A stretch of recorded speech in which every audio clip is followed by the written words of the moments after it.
Hello and welcome to the Intelligent Change podcast. Today I have my dear friend, Arizona Muse, who is a supermodel turned activist. And first of all, Arizona, I'm so grateful that you're here today, that you made the time to be here and share a little bit of you and what you do, your presence, your beautiful mission that you're on. I truly, deeply admire you in so many ways. You're obviously physically beautiful, but what I really love about you is your inner radiance and the beautiful soul inside. And, on our podcast at Intelligent Change, what we do here is we uncover these intelligent change journeys on our human journeys of how we might start doing one thing and then we transition into a completely different journey, and how as humans we're always evolving and changing. So there's so many things I want to talk to you about today, but I want to start with how it all started and go a little bit into your background of where you come from and how you got to be here today.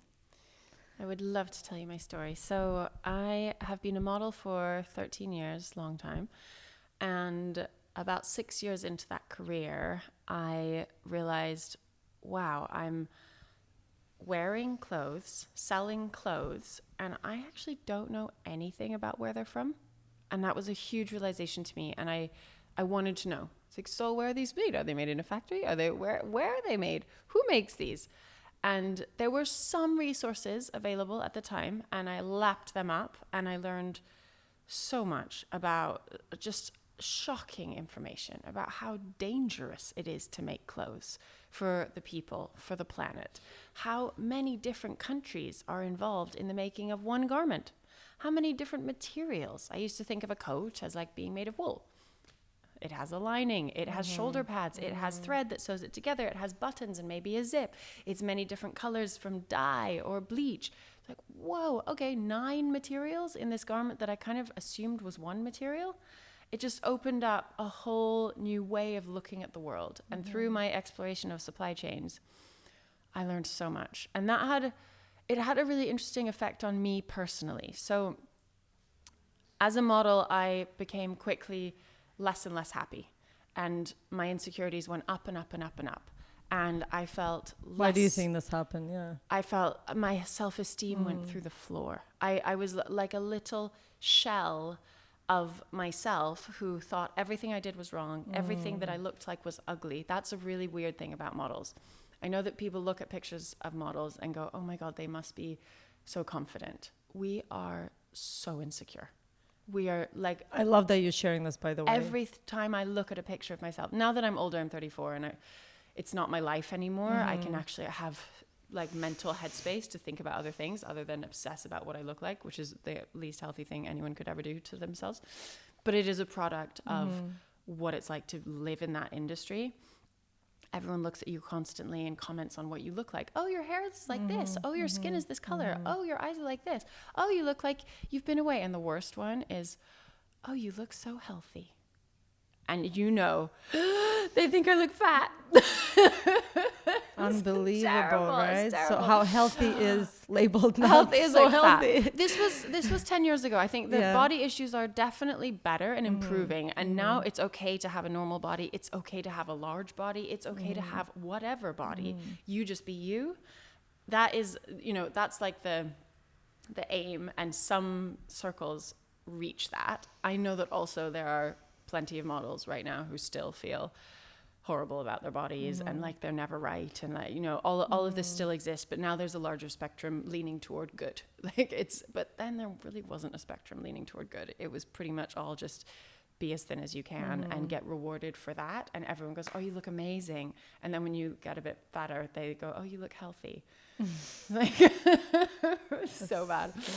So bad. But that finding my passion, which was for environmentalism, biodiversity, climate, all of these things, cultural shifts, because later on, a few years later, I found that we can't change our climate crisis until we change our social crisis. And all of this learning impacted me so much. I finally felt like I was bringing my head above water, and that I could breathe again, and that I wasn't being totally obsessed with what I looked like and how I appeared. And then my insecurities slowly began to like come down, and I could relax a little bit, and I could think again, because I realized why everyone thinks models are dumb. It's because we are so stressed, we can't think. And I think anyone remember feeling stressed. Stress does that to you. It makes your brain stops working. And that's how models live, is like this high stress about your own self-stress and your fear that, so modeling has absolutely zero job security. Imagine if I get hit by a bus, can't model anymore. If anything happens to my body, can't model anymore. And the worst one is if people don't choose me anymore, I can't model anymore. So you have very little security about your job itself and about your income coming in. So you're also under that financial stress. Even if you're making quantifiably quite a lot of money, you have this fear, this terror that it's all going to be over tomorrow. And so that stress, coupled with the body stress, coupled with whatever personal issues you might be dealing with that are just normal in life, parenting, nothing. I'm stressed just thinking and imagining all of this. Thank goodness I didn't become a model, because I used to fantasize. I grew up watching fashion television, all these tall, beautiful models like you. And then I stopped growing and I was like, I could never be around my model. But you know, I was Worst very job insecure as well as a girl, even though I never made it to be a model. Just looking at this level of perfection, which in reality, you know, is very hard to sustain as well for a lot of these girls. They're not eating well. Nope. They're not treating their bodies well. And it shouldn't be a goal for the rest of the world to try to attain. Yeah. And all of the pictures are photoshopped as well. Exactly. Which doesn't make us feel better about ourselves. You know, like None of we it is know real, that too. Okay. essentially, I yeah. know that they're all photoshopped. So I look at me and I'm like, Yeah. the only reason why I look nice is because I'm photoshopped. And then you go, and it's all bad. It's just all bad. Yeah. But of course, you know, it did give me opportunities, Yeah. which sometimes I question. Yeah. What I did with it is I turned it into activism. And I'm so grateful that transition happened to me. And I really like send out the message that if you are in a position of influence, whether that is an influencer, a model, an actor, whatever, a politician, whatever kind of public facing influence you might have, if it's stressing you out, which it might be, great advice is to find what you're passionate about. Make sure you're really honest with yourself first about what that is, why you're doing it. Ego out, ego out, ego out. Make sure that your agenda is purely for the passion. So for the earth. I think of myself as someone who works for the earth. I am in service of the earth. I love that. We all live on the earth. And I stay true to that. So whenever I'm kind of deciding whether to say yes or no to something, or I bring it back to that. I'm like, if I say yes to this, is that serving my path as of being in service to the earth? And then it becomes clearer what to decide. Because I'm like, oh, okay, I know now. Intuition is easier to use when you have some guidelines like that. I find it keeps you kind of on little rails in life. And that was also something I used to feel so confused about. Yes or no, or what I wanted to do, what I wanted to go, I had no idea. And now I'm much more defined. I can make decisions much more easily. So there was a huge internal growth that happened for me through this finding of purpose, finding of meaning, and it was just magical. It really took a while though. I found that passion when I was 26 and I'm 34 now, and I feel like I'm pretty much now, life is easy now. I don't get worried about stuff. I don't get stressed about what I look like. I don't get, and I know that I have value now. Whereas before I was just constantly searching for my own value, which is a disastrous place It's almost to be. like you're thinking outside of yourself, and it's like when we're focused on the inside constantly, like thinking, judging ourselves, it's like ego driven, whereas now Totally it's like ego-driven. all about how can I bring what I have inside on the outside to actually make a positive difference. Was there a pivotal moment for you when you became aware of all of this?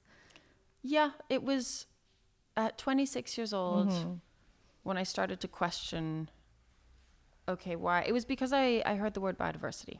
And of course I'd heard it before, but it was really used in front of me to explain about this project in Asia where they were guarding biodiversity in order to abate climate. And I was like,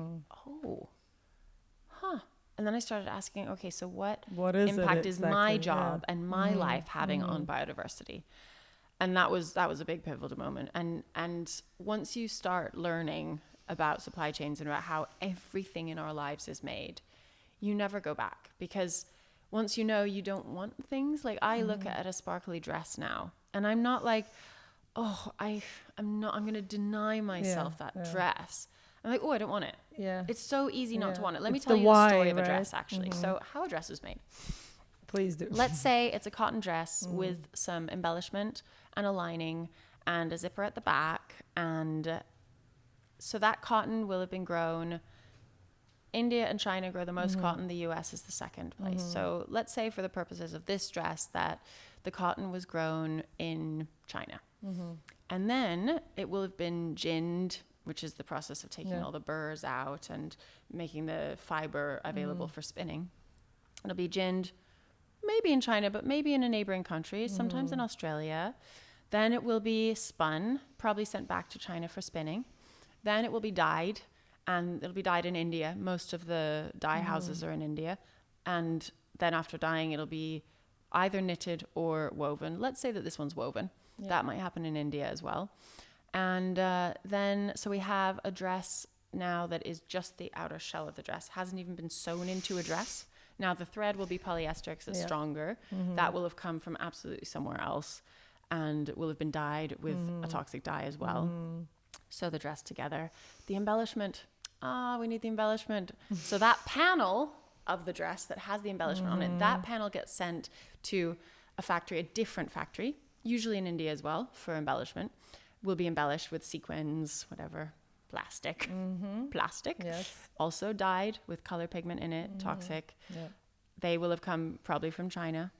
Like already, we haven't even got a dress yet. It doesn't have a lining yet. No one's sewn the zip in yet. The zip is metal. The zip was mined. Children down in the mine probably. Mining is so dangerous. Mines are collapsing on people all the time. There are many different types of mining. So there's big commercial mines where there are regulations and rules. It's still not a great life, but there are regulations. People wear safety gear. It's less likely that those ones fall in. Then there's artisanal mining, which sounds great. You know, artisanal bread, so nice. It's not nice when it's mining. The word artisanal, you do not want it in front of mining. That means a village has gone and dug a hole. It's not regulated. It's not regulated at all. There's no safety equipment. They're also processing what they get out, the ore, with their bare hands, and they often use some very toxic things or heavy metals to process those. Very ill, very sick. You can see growths and scars all over. Like it's really bad. So that was just to get the zip. Remember, we're building a dress. Then you sew it together. Usually, wonderful single mother brown women are sewing it together, and they're not being treated fairly, not safe working conditions, no job security. They are not happy and well, and they also don't feel creative. I think this is underexposed, and a very, very important aspect of fashion is that we think of it as being so creative, but the creativity does not trickle down the supply chain. It's only here for the designers, and then the ones who actually make the clothes, it's a factory. They just sew the same thing over and over and over again. There's no creativity. It's robotic and it's too repetitive. We know that repetition like this is very unhealthy on our mental health and brains. It's just not how we were supposed to be working. And so then now we have a dress. The lining might be tencel, which is a sustainable version of viscose, which is made from trees. So that is a tree plantation, very different than a forest. We have to stop referring to tree plantations as forests. Forests are richly biodiverse ecosystems with many birds and many insects and lots of fungi living in them. That is not, and many species managed of by plants, nature, of course, managed right? by nature. That is not a tree plantation. A tree plantation is a monoculture. It's one type of tree planted in rows and rows and rows, equidistant each tree from each other, so that they don't compete for light and water, so that they grow as fast and as straight as possible. Trees aren't happy like that. Trees like to talk to each other. They do all kinds of fun stuff together. They're very intelligent beings. When we put them in, it's like factory farming of trees. And then also, whenever you have just one species together of a plant or animals, whatever it is, humans really too, they're really vulnerable to disease. They're really vulnerable to disease. So you have to spray them with chemicals, agricultural chemicals. So these tree plantations are farms, and they're conventional agribusiness farms. So that's how we make our tree fibers. Tree fibers are like a super high percentage of the industry. I think still, unfortunately, about 60% of clothes are made of polyester. Absurd. I think even 70. I recently 70? heard, the updated is 60 to 70. 70, is whatever. so sad. Too much. Way too much. Even 50 would be too much. We just don't need polyester, even if it's recycled. Recycled polyester is very energy intensive and also chemical intensive. And then the microfibers that shed off of recycled polyester I was just thinking that, are higher than the ones that shed off of virgin polyester. Anyway, the whole thing needs to go. And then of those 30-40% of clothes that are made of natural fibers, I think it's like 50-60% of those are made of tree fibers because they're very inexpensive. They shouldn't be, because it's a lot of work to grow trees and it's a lot of work to process those. Turning a tree into textile is a chemical bath process. You have to disintegrate that tree by first chopping it into tiny little pieces, so sending it through an electric shredder or a gas-powered shredder, which is energy intensive. Then you have to bring it down to a cellulose, and that's a chemical bath. And then you can build it up into a fiber, and then that can be made into a textile. So that's the lining. It'll also be bleached or dyed. That will have come from maybe forests in Europe that will be processed, probably in Europe as well. And then will be sent to India to the manufacturer who's making that dress.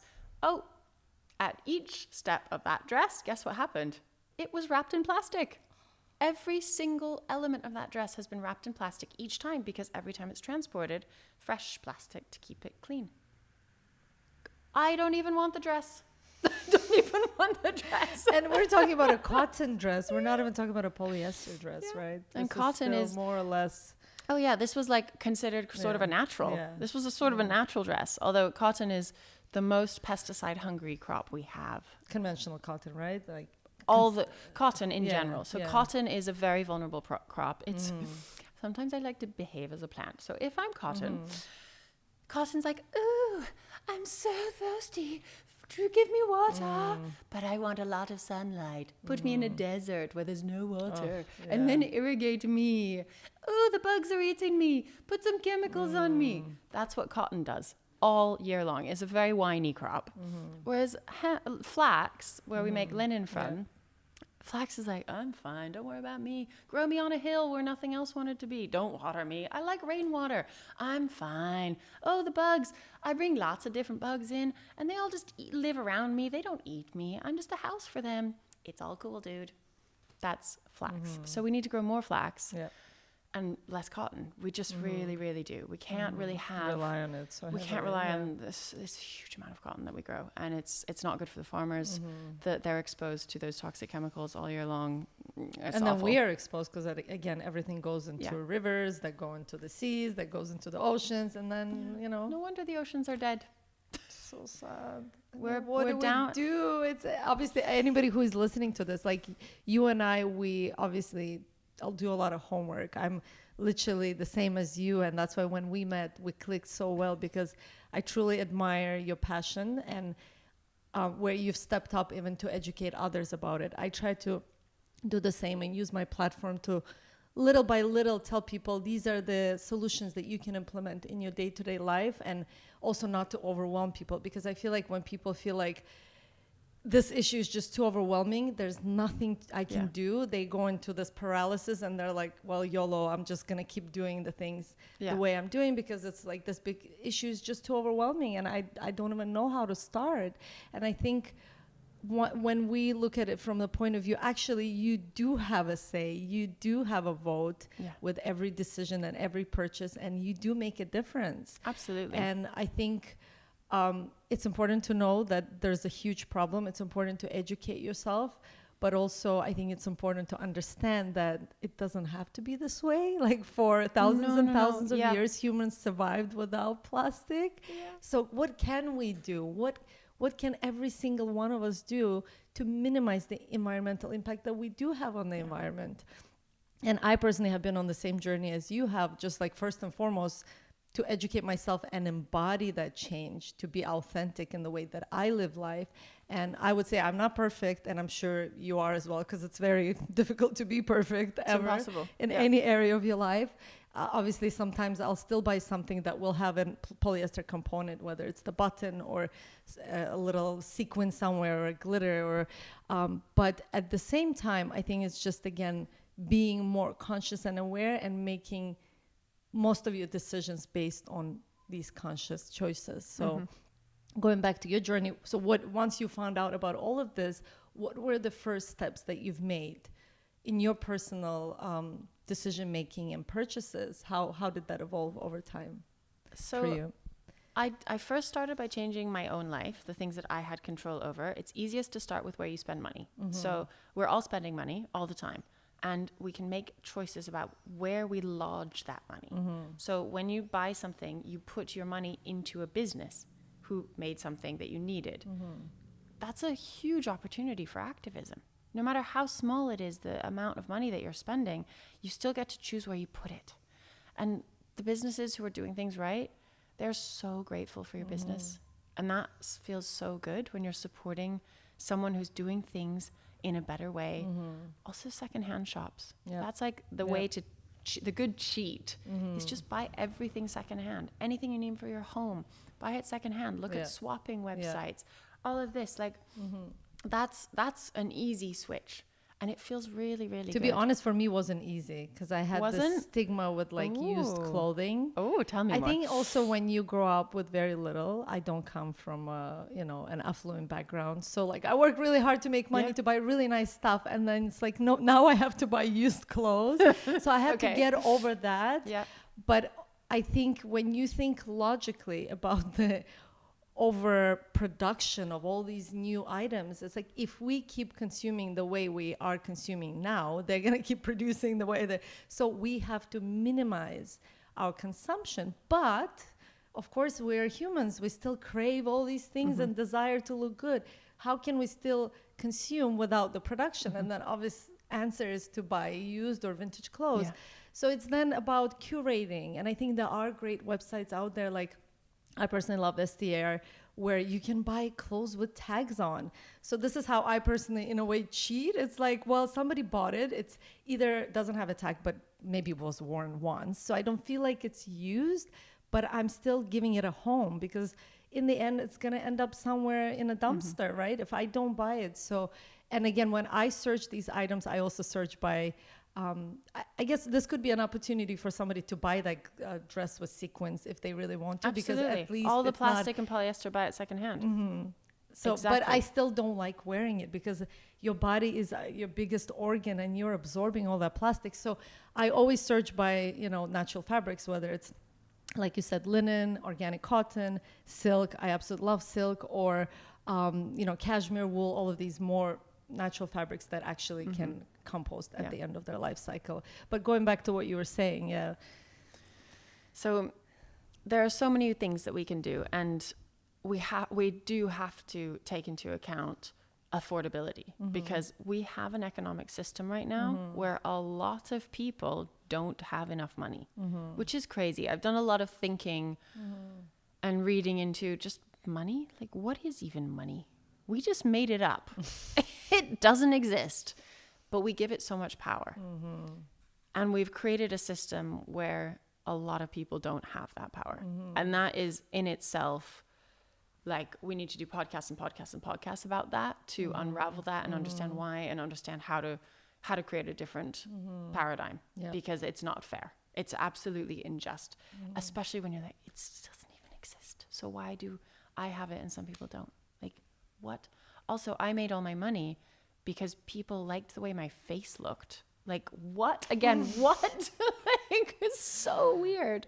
So weird how money flows and works. And I mean, anyway, so we could talk about that for a long time. That's a different topic, right? What I want to say about this is that if you are lucky enough to have money in your pocket right now, it is your responsibility to spend it with the good businesses and buy things that are slightly more expensive that have a good impact. If you don't have enough money to do that, no worries, no guilt, no shame on you. You just do what you can, live the life that you can, and know that nothing is your fault, okay? You're living in a system that isn't working for everybody. It's not meeting everybody's needs, and it needs to change. It has to change. I and so many other people are not okay about living in this system. Yeah. Definitely. And so was there anything else that you've changed? So obviously like buying vintage, supporting smaller businesses who are doing things right. Outside of fashion, what else have you done in your life? The things that I've found really empowering are speaking out. So I changed my social media to be an activism account where I talk about fashion and my own changes. And I do it in a positive way just because that's who I am naturally. I really respect activists who shout and demonstrate and get angry and I really do respect that. We need that. There's a place for that. It's very effective. It's not who I am. So I do activism in my own way, which is gentle and supportive and inviting everyone on the same journey. And that's what works for me. But like I said, we need all kinds of activism. And I kind of, in a way, stopped what I was doing in order to become an activist. But that's also, you don't have to do that. The best kind of activist is the one that keeps their really normal job. And creates change within the businesses that they work for. Absolutely. Like, that's the activism that we need. It's not a solution for everyone to just stop what they're doing with life and walk out and do something different. I mean, there is opportunity for that. And some people, you'll know who you are. When that's right for you, you'll know. And you'll go, that's for me. And I need to do that. So go for it and do it. But for some, it's to stay where you are. And like, get your head above water in your own job and start standing up for the education that you're giving yourself and say, oh, I can see so that we could make some changes in this business. Let's do this and bring it up and keep bringing it up and bring it up in a positive way. And it works. It will happen. And we need that because we are in such a climate emergency right now that we don't have time to like create everything again new.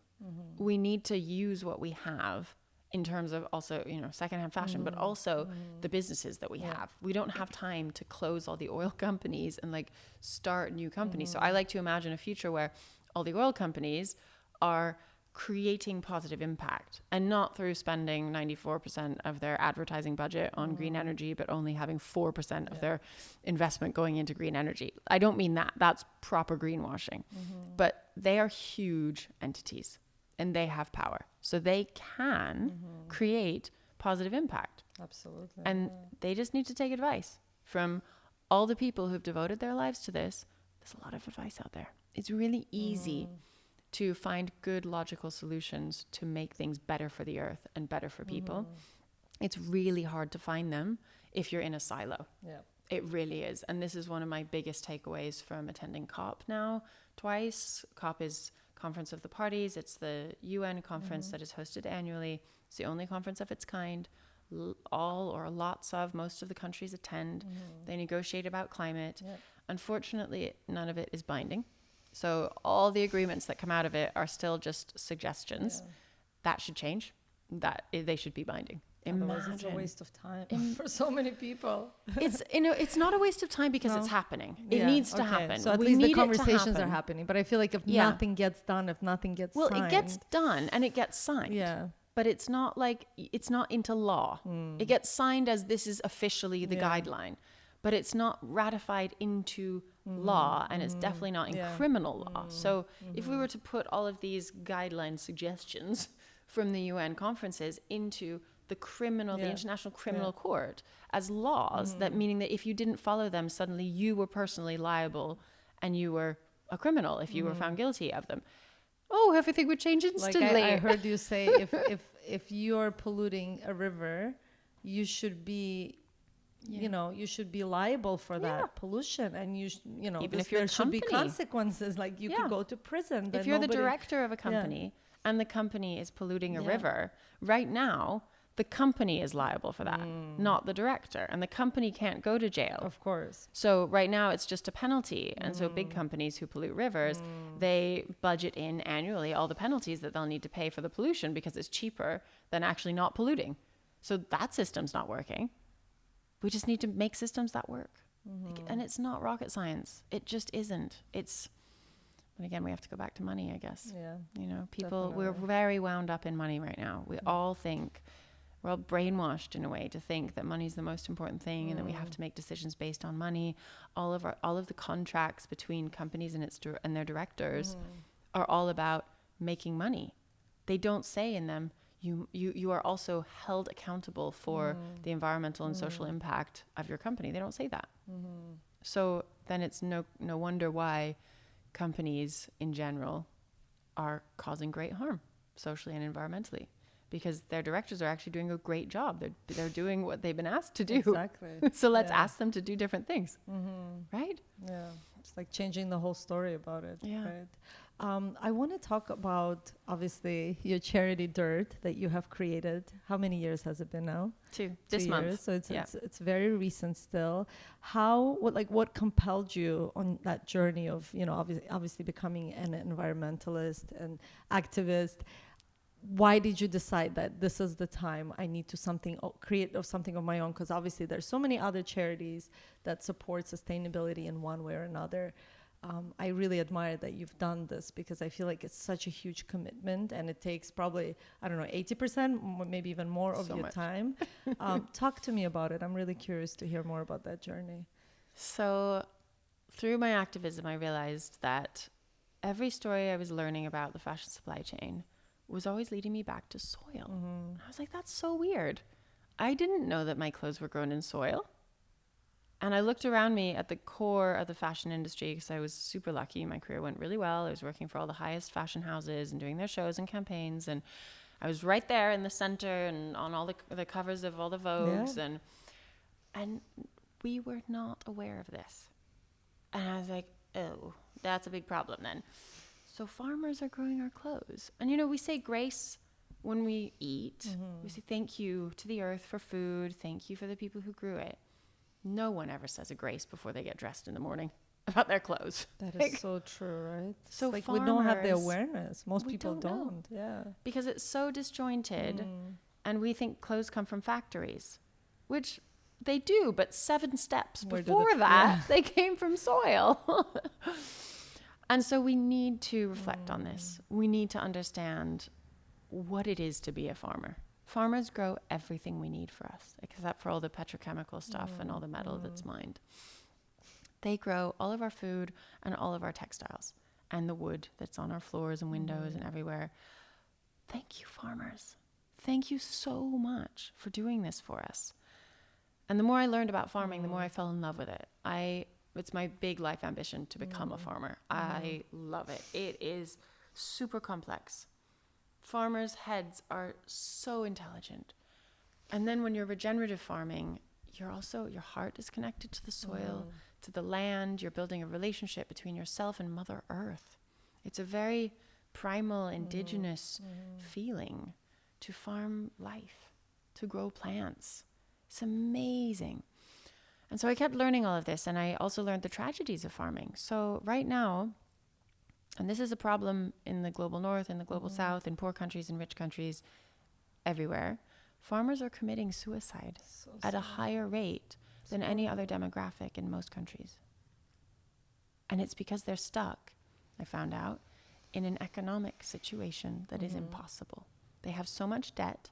They have to service their debt, and the debt is from buying chemicals, genetically modified seed, and because they become machinery. They start relying on these corporations. They're offered financing on all of those from the same people, and they get into this cycle where then if they have crop failure, they default on their debt. Stress. Eventually, they don't want to live anymore.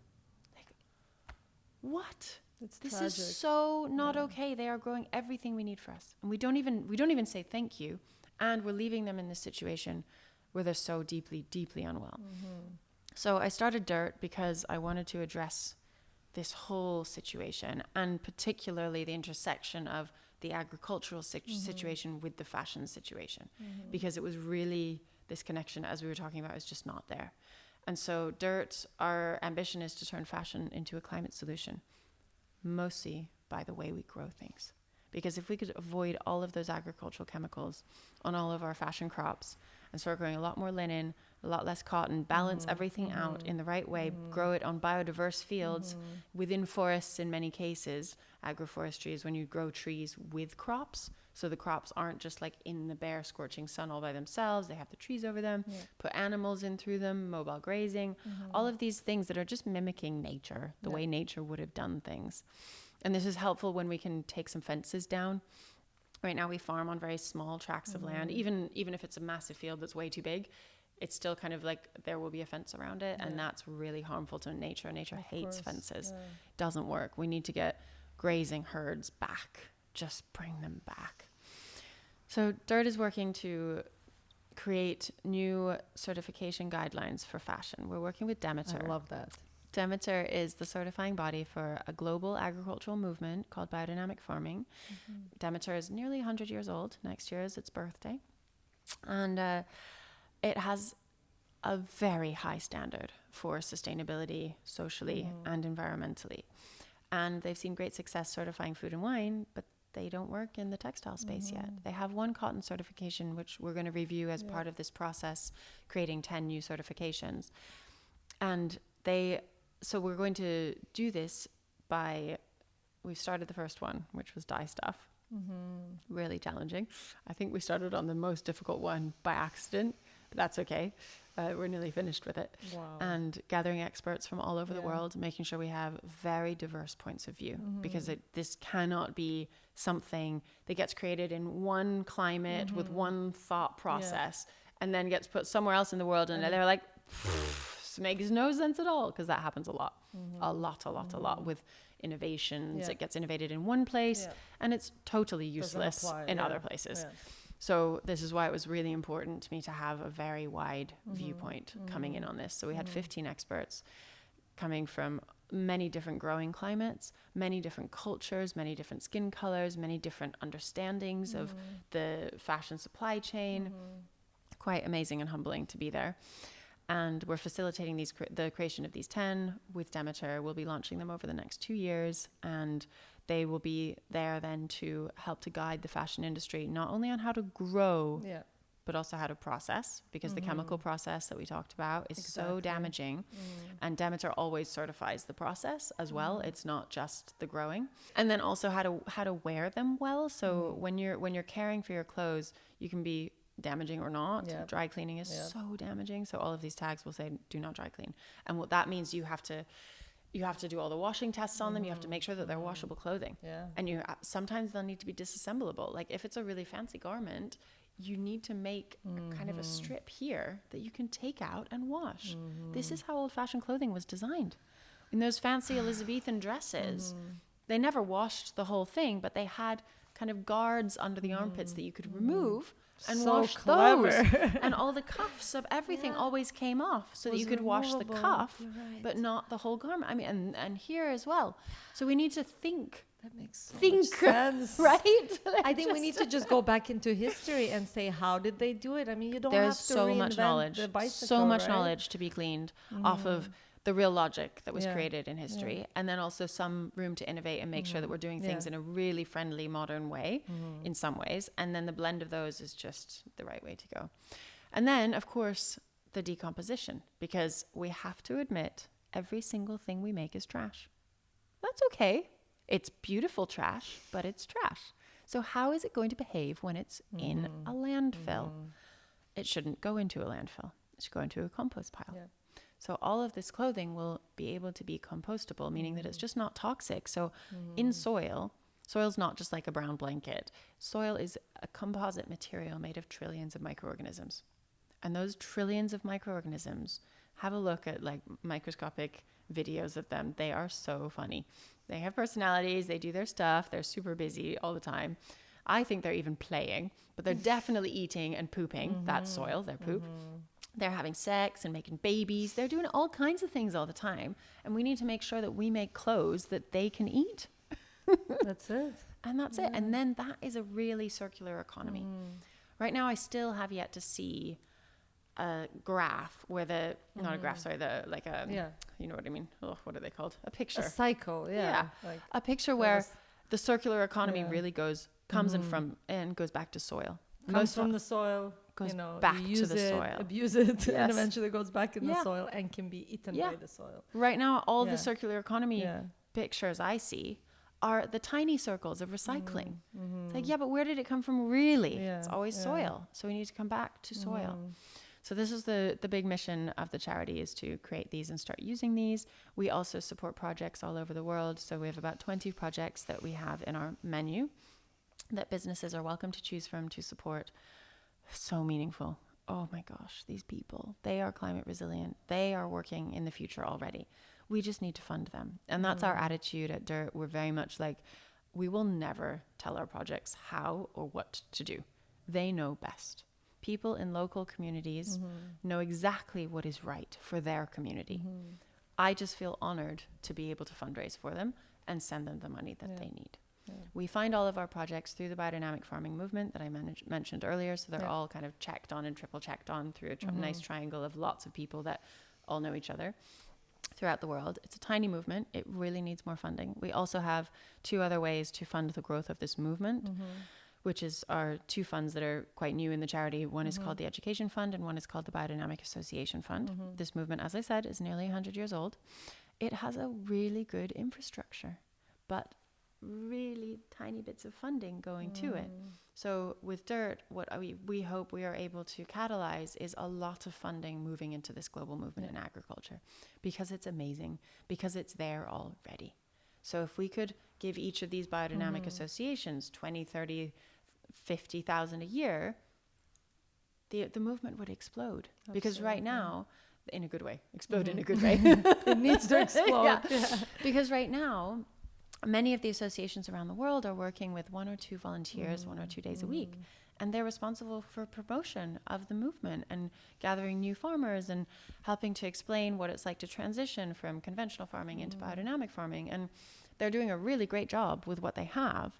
But imagine what they could do if they could hire 1 or 2 more people full time who had a skill set for marketing. Or 10 or 20. 10 or 20. Why are we thinking small? Think big. But we have to think big. We have to think big. We have very little time. I am optimistic, but I also am realistic as well as optimistic. And I think this is the time to spread this message. This need to explode in the most beautiful way through education, through awareness, through understanding that, again, all of us have to become even micro activists in our own little family, community, bubble. Right? This is how change and movements are created. So this is why I appreciate everything you do and share and spread, because this is so important. It's so important. So with the charity, we are, of course, accepting donations all the time. We're so grateful for the donations that have reached us already, and would definitely invite everybody to donate more. Where can people find you? Or your charity? The charity is dirt.charity. That's our website. And our Instagram is at dirt.charity. And you can reach out to us. Our projects are for businesses because we can tell a beautiful story together. They're really valuable in a communication point of view. And it is so wonderful to really know where your money's going. You choose your project. You get to know those people. Vincent is in Eastern Kenya. He's doing amazing things for his community, educating his rural village and bringing everyone out of poverty. Like, whoa, he's inspired by his mother, who was a single mother and raised him and his 4 siblings by herself on a tiny piece of land. And he's like, we never went hungry because she was such a good farmer. So sweet. It's and the so land beautiful. Supported her. I think this is literally makes me want to cry every time I talk about these incredible humans. I just feel so blessed to be able to communicate with them, learn about their stories, and do what I can to fundraise for them, because it is the right place for money to go. Oh my gosh. And our model is a very lean charity model. So when you donate to a project, 85% of your donation goes straight to the project. We send it immediately. We don't sit on it. And Dirt only keeps 15%, which doesn't even cover our running costs like at all, but that's okay. I've been self-funding the charity at the beginning, and I'm super grateful to have been doing that. And definitely invite people to join the mission. We also have an Earth Shop. So if you're a conscious brand, you are welcome to place a product into our Earth Shop. We don't sell it for you. You sell it yourself. We just showcase it. And you donate a percentage of profits to the charity. I wanted to mention that actually we at Intelligent Change are supporting Dirt. And if you buy our Intelligent Change Glow Face Oil, 5%. Oh, thank you so much. 5, by the way, which is amazing because it's, again, all natural. It's amazing. Made out of botanical face oils that are so good for your skin and the environment. Lots of jojoba, right? Exactly. I love it. It's this beautiful golden calendula, color. Yeah, there's sea buckthorn oil. But 5% of all this of the sales of the oil go to support Dirt, because I am so passionate about what you do, and I want to support in any way that I can, and also be involved in this movement. Thank you. I really, really appreciate it. It's very meaningful when friends get involved. It really is. I really am deeply inspired, Arizona, because I think we can all look at you and see that when we really care about something, maybe you care about food, maybe you care about energy movement, like how we need to transition, from fossil fuels to more gentle ways of harnessing energy through the sun, wind, whatnot. There's so many solutions. So whatever you are feeling passionate about, I think it is time that all of us step into that action and become part of the movement. Oftentimes people say, well, there's no opportunities, I'm looking for a job. You have to create the opportunities. You can't wait for somebody to come and save you anymore. You have to be the person to save yourself. And I think when we all step into that power that we all have, we realize that we can be the change. Truly, we are the change. You cannot wait for someone to create that change. Be the change you want to see in the world. Yeah. And you truly embody that. And I just want to tell you that I absolutely love seeing your journey, and I'm deeply inspired and admire you every step of the way. Thank you so much for being here today. Would you share any last tips on how the listeners can become part of this movement in their own life if they have never heard about any of these topics, and this is a completely new information, or maybe they have heard and they are trying to change, but sometimes they are disappointed when they look at the global movement and how still 70% of or 60-70% of all the clothes that are being made are polyester, and you feel like what you do doesn't really make a difference. Is there anything else you can leave them with that can empower them on this journey? Absolutely. So everything that everyone does, it does make a difference. It really does. Change the things in your life like we talked about. Also, contact your MPs, contact the politicians who represent you. They need to know what you think. They need to know that you're educating yourself. It's great. Bombard them. That's what they're there for. And I also forget that, I think, right? We do forget that we also have a voice in this. They represent us. They represent us. They represent us. We do forget that. And I also want to invite everyone to start thinking of yourself as a bit of an activist. Find your own inner activist. We all have one. We all have a part of ourselves who is desperate to speak up for something that we believe in. We really do. And it feels so good. So good. I cannot emphasize that enough. I am happier and more fulfilled than I have ever been, and I have more fun. I laugh more often. I know I'm working on the climate crisis and it should be all doom and gloom. It's not. Trust me, it's not. The regenerative movement, we are so into being gentle with ourselves, self-love, self-care, wellness. You can't take care of someone else well or the planet well if you're being mean and hateful to yourself. It's a huge shift in the paradigm. Activism used to be about fighting until you burned out. And I've spoken to many activists who've been around for a lot longer than I have. And there was a time for that, and I'm so grateful that they did that. They paved the way for me and my generation of activists and younger than me who now are looking at this different way of creating change. And it's more like building a movement and creating momentum and making sure that everyone knows how once you become this, once you find your own inner activist, it's better. It's a better life. And also, then when you get deep into climate, sustainability, all that stuff, it gets really exciting. The kinds of things that I've noticed, there's a common thread that anyone who's kind of really looking into climate from an earth-focused point of view, we all end up on the same journey and we all end up in the same destinations. And this happens just by accident. We didn't all know each other through our whole journeys, but the journey kind of goes through all these phases of you realize how important soil is and ocean regeneration, and you realize how carbon is not the most important thing in the world at all. It's very important, but it's not more important than biodiversity or pollution. It's not. Yeah. And so we have to stop being in this like carbon tunnel vision where all we talk about is net zero. If we focus on net zero forever, we will lose the game. We really will. And then it also leads you into all this inner development. So divine feminine, understanding the balance between masculine and feminine within each of us in the world, how energies all work together, that plants are not just a physical body. They, like us, have some life force within them. And this is what's really cool about biodynamics. One of the many things is that biodynamics is farming that life force within the plants. So true. And reconnecting the earth's energy with the energy of the other planets, because obviously they're not all individualistic entities. They're all connected through energy, like you and me are connected through energy. We're all made of tiny particles. My daughter, when we lived in Ibiza for a year, went to this incredible school called Universal Mandala that was teaching 3-year-olds I love it. about quantum biology.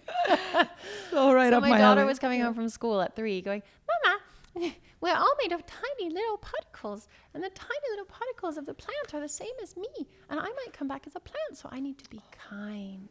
This is how they were teaching about kindness, is that we are all made of the same particles. We're all one. Like, whoa, that's a great way of being a school. So I invite everyone on the journey, become the activist that you are inside. Let yourself free, let yourself out. It's the best way of living. And the earth needs this. The earth needs us to turn our conscious minds and our conscious hearts toward a better future. It's a beautiful message. Arizona, thank you again for using your voice to support Mother Earth, who always supports us on our journey. And yours I appreciate too, you so much. I appreciate you so much. I'm sure we'll do this again at some point. Tomorrow? Let's do it. Thank you.